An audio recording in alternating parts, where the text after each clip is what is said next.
नमस्कार दोस्तों। आज आपके लिए मैं एक बहुत ही इंटरेस्टिंग टॉपिक लेके आया हूं कि हमें ज़िंदगी में गुरु की ज़रूरत क्यों पड़ती है। चाहे वो कोई दुनियावी काम ही हो या फिर हमारी वो पढ़ाई से कोई रिलेटेड काम हो या हमें अपना जन्म सफल करने के लिए जो हमने अपना एक व्यवसाय चुनना है जिससे हमने पैसे कमाने हैं, चाहे वो हो, हमें हर क्षेत्र में एक गुरु की ज़रूरत पड़ती ही पड़ती है। दोस्तों, अब गुरु के बारे में मैं बताऊंगा गुरु असल में होता क्या है। आप देखो, बचपन में जब हम लोग अपने बच्चों को स्कूल में भेजते हैं, जैसे हमें हमारे माता पिता ने स्कूल में भेजा, तो हम जब स्कूल में जाते हैं और हम गुरु की शरण में जाते हैं तो सबसे पहली बात यह होती है कि हमारे पेरेंट्स कभी भी ये नहीं पूछते स्कूल में जाके कि आपके स्कूल में कितने हिंदू, कितने मुसलमान, कितने सिख, कितने ईसाई गुरु पढ़ाते हैं। आप समझ रहे हैं दोस्तों मैं क्या कहना चाह रहा हूं। हमारे पेरेंट्स और हम भी अपने बच्चों को जब स्कूल में डालते हैं, हम कभी नहीं पूछते कि किस धर्म का गुरु आपके स्कूल में पढ़ाता है, क्योंकि मुद्दा दोस्तों पढ़ाई होती है, मुद्दा धर्म नहीं होता है। गुरु का कोई धर्म नहीं होता है, गुरु का ज्ञान होता है। तो इसीलिए कबीर साहब ने भी बोला है, जात ना पूछो गुरु की, पूछ लीजिए ज्ञान, मोल करो तलवार का, पड़ी रहने दो म्यान। म्यान दोस्तों जिसमें तलवार रखी जाती है, वो काफी सुंदर होती है, हरी, पीली, नीली, अलग अलग तरह की डिजाइन उस पर बनी होती है। लेकिन दोस्तों वो कितनी भी सुंदर क्यों ना हो, लड़ाई में वो काम नहीं आती। लड़ाई में वो काम नहीं आती, वो एक भी शत्रु को मार नहीं सकती, क्योंकि उसमें धार नहीं होती दोस्तों। तो धार होती है ज्ञान की, ना कि जात पात की। कबीर साहब कहते हैं, कभी भी किसी गुरु का धर्म जात मत पूछो, ये पूछो कि उसमें ज्ञान क्या है, वो किस ज्ञान की बात कर रहा है।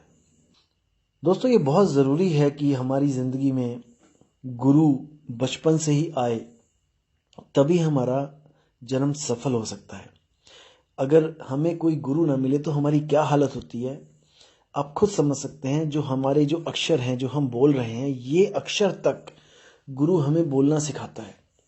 हम कुछ अक्षर घर में सीखते हैं, कुछ प्रोनाउंसिएशन अक्षरों की हमें गुरु सिखाता है, जैसे कल, कल, कमल, कमल, कितना कुछ सिखाया जाता है हमें गुरु के द्वारा। तो सोचो कि हम ये अक्षर बोलने के भी काबिल नहीं है ढंग से, अगर हमें गुरु ना मिले तो। क्योंकि अगर हम बोलने के काबिल होते तो गुरु कभी भी इन चीजों पे हमारा समय बर्बाद ना करता। लेकिन गुरु एक एक साल तक हमें यही पढ़ाता रहता है, यही समझाता रहता है कि कैसे किस अक्षर को बोलना है, और गलती करने पे हमें डांट भी पड़ती थी। जिसका मतलब ये नहीं था कि गुरु हमसे नफरत करता है, हमें डांट रहा है। इसका मतलब ये था कि गुरु हमें तराश रहा है, हमारी गलतियों को सही करके वो हमें सही रास्ता दिखाता था। तो दोस्तों आज जो हम छोटे छोटे अक्षर से लेके बड़े बड़े अक्षर तक जो बोलते हैं, अलग अलग भाषाएं बोलते हैं, ये सब गुरु की ही महिमा है, गुरु का ही प्रताप है। तो इसलिए जिंदगी में जिसके गुरु नहीं होता, उसका जीवन कभी शुरू नहीं होता। एक बार अकबर ने बीरबल से पूछा कि हे बीरबल, क्यों भारत में ये गुरु प्रथा चलती है, क्यों तुम लोग हमेशा गुरु पर ज्यादा जोर देते हो। अल्लाह ने सबको बराबर बनाया है, इसलिए मुझे नहीं लगता कि गुरु की कोई जिंदगी में आवश्यकता होती है।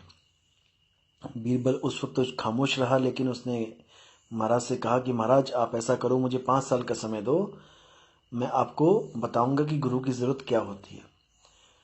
तो क्या हुआ, 2 बच्चे पैदा होते हैं। उन बच्चों के पैदा होते ही बीरबल उन बच्चों को, एक को तो अपने शहर में रखता है और दूसरे को जंगल में एक छोटी सी कुटिया बनाकर एक सिपाही की ड्यूटी लगा देता है कि इसको वहीं पे रख रहना है और इसको खाना पीना देना है, पालना है, लेकिन इसके साथ बात नहीं करनी है, इसको बोलना नहीं है कुछ भी, ना ही इससे कुछ पूछना है। तो 5 साल बीत जाते हैं दोस्तों। 5 साल 6 साल के बाद जब वो बच्चे राज दरबार में बुलाए जाते हैं, तो एक बच्चा तो बहुत तालीम के साथ राजा को सलाम करता है और उसकी गुणगान करता हुआ उसको प्रणाम करता है, बाकियों का आदर मान करता है। लेकिन जो जंगल वाला बच्चा होता है वो आके जानवरों की तरह हरकत करता है, उसको बोलना कुछ नहीं आता होता क्योंकि कभी बात नहीं की होती किसी से। तो वो बंदर की तरह कभी इधर छलांग मारता है, कभी उधर देखता है, कभी कुछ करता है। तो राजा हैरान होता है देख के, कहता है बीरबल इसका क्या मतलब है, ये क्या दिखा रहे हो मुझे। तो बीरबल कहता है कि महाराज जी ये आपके उस सवाल का जवाब है कि गुरु जिंदगी में क्यों जरूरत होती है गुरु की। आपने कहा कि अल्लाह सबको बराबर बनाता है, सबको एक सी नियामतें देता है, इन दोनों को भी एक सही बनाया था। लेकिन देखो एक की जिंदगी में तो गुरु आ गया और दूसरे की जिंदगी में गुरु नहीं आया। तो देखो कैसा जमीन आसमान का अंतर हो गया। हालांकि ये दोनों अल्लाह ने बराबर ही बनाए थे। इसलिए दोस्तों गुरु जिंदगी में बहुत बहुत जरूरी है। कैसे जरूरी है? जैसे सब्जी में नमक। आप 500 रुपए किलो की सब्जी भी लेके आ जाओ, अगर आपने उसमें नमक नहीं डाला तो आपके गले से नीचे नहीं जाएगी, आपको वो स्वाद नहीं लग सकती। चाहे उसमें एक चुटकी नमक ही डालना है, लेकिन वो गुरु एक चुटकी नमक का ही काम करता है जिंदगी में। बिना गुरु के जिंदगी बेस्वाद होती है, चाहे वो कोई भी क्षेत्र है। जैसे कि आपने दोस्तों अपने स्कूल में 5वीं करी, 7वीं करी, 8वीं करी, 9वीं करी, 10वीं करी। आप 10वीं करके अगर बाहर आ भी जाते हो तो आप अनपढ़ों में नहीं गिने जाओगे, आप अनपढ़ नहीं कहलाओगे, क्योंकि आप लिख सकते हो, आप पढ़ सकते हो। लेकिन दोस्तों इतना करने के बाद भी अगर आप कहो कि मैं ये जिंदगी बिना गुरु के जी लूंगा तो ये बहुत मुश्किल हो जाएगी। कैसे? जैसे आपने 10वीं कर ली और आप सोच रहे हो कि अब मैं कुछ काम करूं। तो दोस्तों कुछ काम करूं मतलब कि कोई आपके अंदर जो हुनर हो आप वही काम करोगे।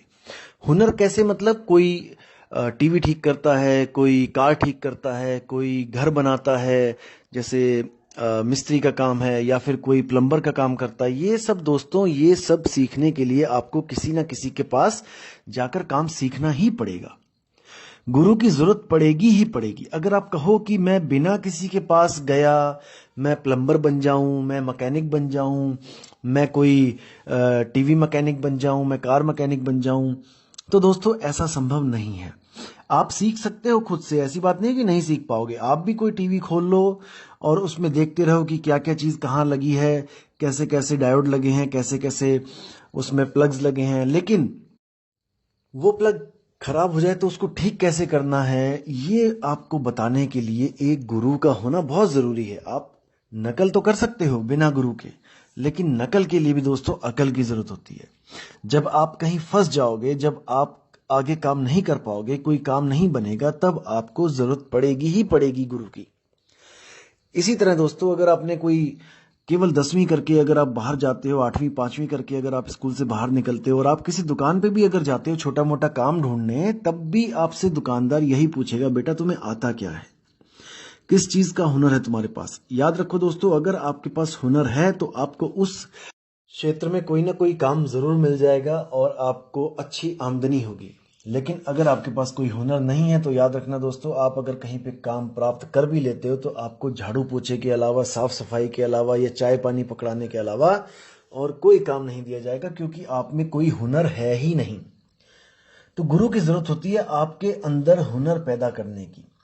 अगर आप सुनियार के पास जाओगे तो वहां पर भी जो लड़के बैठे हैं वो भी सुनियारी का काम अपने गुरु से सीख के बैठे हैं। आप जाकर वहां नहीं बैठ सकते, हालांकि आप 5 तत्व में पूर्ण हो। जैसे उन लड़कों के पास 5 तत्व हैं, आपके पास भी 5 तत्व हैं। उनके पास बुद्धि है, आपके पास भी बुद्धि है।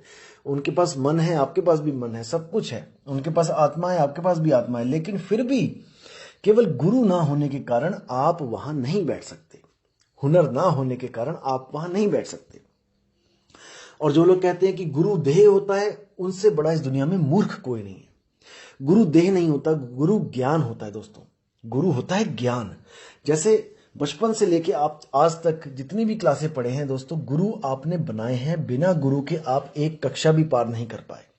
लेकिन एग्जाम में कोई भी गुरु आपके साथ बैठ के आपकी मदद नहीं करता दोस्तों। एग्जाम में आपने अकेले ही लिखना है, अकेले ही सारे सवालों के जवाब देने हैं। लेकिन फिर भी गुरु आपके साथ होता है, किस रूप में? शब्द रूप में। जो शब्द गुरु ने आपको क्लास में बताए थे और जिन बच्चों ने उसको ध्यान से सुना था, उसका अभ्यास किया था, वो गुरु अपने बच्चों के साथ शब्द रूप में पल पल संग रहता है। इसको समझना है दोस्तों। कोई भी गुरु से आपने ज्ञान लिया, कुछ भी आपने कोई भी हुनर सीखा, वो भी गुरु जो आपको बता रहा है, जो समझा रहा है, वो शब्द आपके दिमाग में जा रहे हैं और गुरु आपके दिमाग में ऑटोमेटिकली शब्द रूप में फिट हो रहा है। भविष्य में आपके जिंदगी में कभी भी कोई परेशानी आएगी, कोई उसी क्षेत्र में कोई ऐसी दिक्कत आ जाएगी जहां पर आपको समझ नहीं आ रहा है अब क्या किया जाए, तब याद रखना दोस्तों, आप क्या याद करने की कोशिश करोगे? आप अपने गुरु के शब्दों को याद करने की कोशिश करोगे कि मेरे गुरु ने इस बारे में क्या बोला था, कि ऐसी दिक्कत आएगी तो क्या करना पड़ेगा। तो गुरु आपके साथ है दोस्तों, आपने बस उसको ध्यान देना है। आप जब ध्यान दोगे तो वो गुरु की एक एक बात आपको सुनाई देने लग जाएगी, उसकी कहीं कहीं एक एक बात आपको याद आने लग जाएगी। इसका मतलब गुरु देह नहीं, गुरु विदेह है, गुरु शब्द है। याद रखना दोस्तों, गुरु शब्द है। जो लोग सोचते हैं कि गुरु एक देह है, उसके पैर दबाने हैं, उसकी सेवा करनी है और सब कुछ गुरु की देह को मान लेते हैं दोस्तों, वो बिल्कुल गलत है। कैसे? आप किसी हुनर वाले गुरु के पास जाओ, जैसे कोई सुनियार गुरु के पास जाओ, आप उसको कहो कि आप मुझे ज्ञान मत दो, आप मुझे बताओ मत कि मुझे क्या करना है। मैं आपके पैर दबाऊंगा, मैं आपको खाना खिलाऊंगा, मैं आपको नहलाऊंगा धुलाऊंगा, मैं आपकी पूरी सेवा करूंगा और वो ज्ञान ऑटोमेटिकली मेरे अंदर आ जाए। ऐसा कदापि नहीं हो सकता दोस्तों, कदापि नहीं हो सकता। लेकिन किसी भी गुरु से आपने कोई ज्ञान प्राप्त करना है दोस्तों, तो उसकी सेवा तो करनी ही पड़ेगी, उसकी सेवा तो करनी ही पड़ेगी। सेवा का मतलब क्या है कि उसके कहने में भी चलना पड़ेगा और अपने मन को निर्मल करने के लिए, एक ध्यान को एकाग्र करने के लिए आपको पूरा कंसंट्रेट भी करना पड़ेगा। अगर आपको नहीं यकीन है तो आप किसी दुकान पे जाकर काम सीख के देखो दोस्तों। जैसे ही आप वहां पे जाओगे तो आपको वहां झाड़ू भी लगाना पड़ेगा, पोछा भी लगाना पड़ेगा, उस दुकान पे हर काम, जाले भी उतारने पड़ेंगे, वहां पे सब कुछ करना पड़ेगा केवल उस ज्ञान को सीखने के लिए। और वो सब इसलिए करना पड़ता है दोस्तों, वो गुरु इसलिए करवाता है ताकि आपके अंदर एक शिष्य की भावना आए कि मैं यहां पे कुछ सीखने आया हूं, कुछ लेने आया हूं, कुछ देने नहीं आया। आप भले ही घर से क्यों ना चौधरी हो, घर से क्यों ना आप लाखों करोड़ों के मालिक हो, लेकिन अगर आप कहीं पे काम सीखने जाते हो तो आप अगर अपना अहंकार लेके जाओगे तो वो गुरु चाहते हुए भी आपको वो काम नहीं सिखा पाएगा। क्योंकि आप कुछ गलती करोगे, गुरु वहां पे डांटना चाहेगा, लेकिन आप चौधरी बनोगे, आप करोड़पति बनोगे कि नहीं तूने मुझे क्यों डांट दिया, तो गुरु वहां पर अपने ज्ञान को पूरा नहीं दे पाएगा। आप कुछ सीखने की कोशिश नहीं करोगे, वहां पे अगर आप अपनी हैसियत दिखाने की कोशिश करोगे तो गुरु आपको चाहते हुए भी वो पूर्ण ज्ञान नहीं दे पाएगा। और इसीलिए निम्न पद में लाने के लिए, आपके मन को शुद्ध करने के लिए आपसे सेवा करवाई जाती है, आपसे झाड़ू लगवाए जाते हैं, ताकि आपके मन से ये अहंकार निकल जाए कि मेरी कोई हैसियत है। याद रखो दोस्तों, जब तक आपके मन में ये है कि मेरी कोई हैसियत है, जब तक आप कभी भी उस ज्ञान को नहीं समझ पाओगे, क्योंकि ये ज्ञान अपनी हैसियत खत्म करके गुरु की हैसियत तक पहुंचने के लिए बना गया है। याद रखना दोस्तों, अगर आप अपने आप को करोड़पति समझते हो और करोड़पति ही मानते हो तो आप कभी अरबपति नहीं बन सकते। आपको अरबपति बनने के लिए करोड़पति की भावना को खत्म करना ही पड़ेगा। तो दोस्तों, जितना मैंने आपको बताया है इस पे विचार करना पड़ेगा, विवेक लगाना पड़ेगा और सत्य असत्य का निर्णय आपको खुद करना पड़ेगा, क्योंकि आप ही वो दिव्य हंस हो, आप ही वो हंस हो जो नीर और शीर यानी कि दूध और पानी को अलग अलग करके दूध तो पी लेता है और पानी को छोड़ देता है। इसलिए आपने एक हंस बनना है और गुरु को धारण करके अपने आप को निखारना है। कुछ लोग दोस्तों ऐसे भी मिलेंगे आपको जिंदगी में जो आपको कहेंगे कि नहीं, बिना गुरु के भी आत्मा परमात्मा को पाया जा सकता है, बिना गुरु के भी इस दुनिया के किसी भी काम को सीखा जा सकता है। दोस्तों, ऐसा कदापि नहीं हो सकता। आप दुनिया का भी कोई काम अगर अपने मन से भी करने लग जाओ तो दोस्तों आप उतना ही ज्ञान प्राप्त कर सकते हो जितना आपको अनुभव होगा। और याद रखना दोस्तों, अनुभव गलत और सही दोनों होते हैं। अनुभव का मतलब ये नहीं होता कि आपको सही ही अनुभव हुआ है। सही अनुभव हुआ है इसका कैसे पता लगेगा आपको? जब आप किसी ऐसे व्यक्ति के साथ उस अनुभव को मैच करवाएंगे, तब आपको पता लगेगा कि ये मेरा अनुभव सही है या गलत है। तो हमारे जितने भी अनुभव होते हैं, जैसे बड़े बड़े साइंटिस्ट हैं, उन्होंने अपने अनुभव लिखे हैं।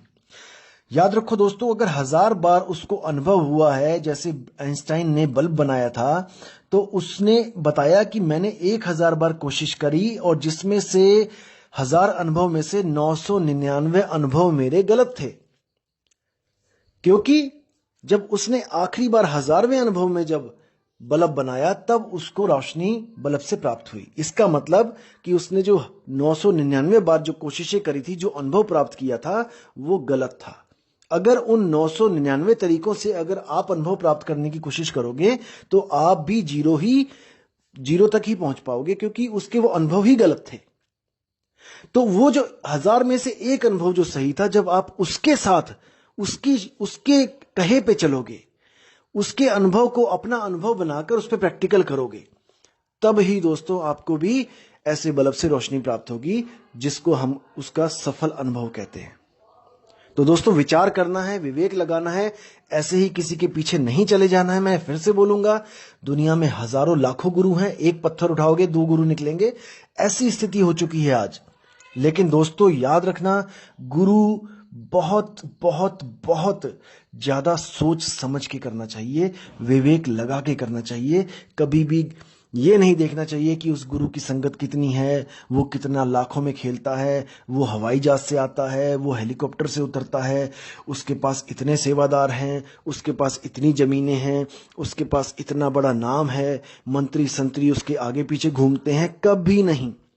ये सब 3 लोक की बातें हैं दोस्तों। हमें जो गुरु चाहिए, हमें इन लोकों से पार उस सत्य स्वरूप शब्द को लखाने वाला गुरु चाहिए, जिसके लिए मदन साहिब कहते हैं, सोई गुरु पूरा कहाए, 2 अक्षर का भेद बताए, एक छुड़ाए एक लखाए, तब प्राणी निज घर को जाए।